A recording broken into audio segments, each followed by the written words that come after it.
Often we watch these reports and comment on them, and you've been inspired to take it up, have you? I just think, you know, I have tried water skiing, didn't go well. Joel is amazing, isn't he? Yeah. He actually, well, we were looking carefully as he was doing the jumps, and he appears to overtake the boat, you know, such as the slingshot effect. Quite incredible. Nice distraction talking about Joel rather than you water skiing. Much better, much better. Have a look outside our... I feel a lot of sympathy with Matt in those circumstances. I do, I really do. What, having to mediate between the many debates? Poor man just needs to, he just wants to get off and He's do his gone. job, doesn't he? 7:50 the time, that means it's time for the news. See you at 8. Here in the UK, the National Grid has announced a scheme to help reduce energy consumption at peak times. Let's find out more about this with... Good morning. Saturday, the 8th of October. Our main story this morning, a large fire has broken out on the only bridge linking Russia with the Crimea Peninsula. It's said to be a key target for Ukrainian forces who've been attacking Russian logistics. Also this morning, Ukraine says 2 mass burial sites have been found in the eastern town of Lyman, which has recently been liberated from Russia. Dan Johnson has the latest.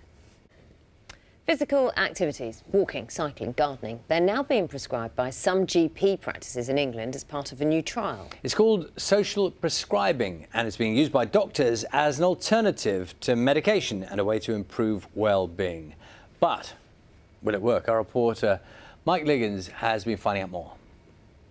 At least 3 people have died after an explosion at a petrol station in Ireland. A search operation is underway at the site of the blast, which happened in County Donegal yesterday afternoon. A number of people are still believed to be missing. Our Ireland correspondent Chris Page has the details. Short amount of time, because he's going to be speaking to some of the people who are going to be going around the country. So in case anyone's wondering. He's not actually driving a rickshaw, though, so no, that would people never around be the allowed. city will be safe. They're safe. At least.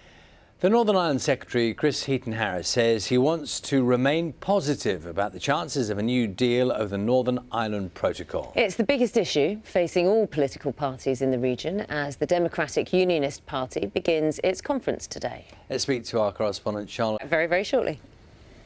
Short amount of time, because he's going to be speaking to some of the people who are going to be going around the country. So in case anyone's wondering. The Mayor of Liverpool says her city will do Ukraine proud after it was chosen to host next year's Eurovision Song Contest. It is 8:15. Now, countries across Europe are currently struggling with gas supply shortages caused by Russia's invasion of Ukraine. The continent is far more reliant than the UK on Russian gas for heating and electricity, and governments have been introducing strategies to reduce energy consumption. Now, in Italy... I could only... What was that? Oh, you'd wake up with a smile on your face. I would, then I'd very quickly realise that it's never going to happen or anywhere near to it. You're a lot better at golf than I am. To dream of, and good luck to Jodie as well. Looking for the first title.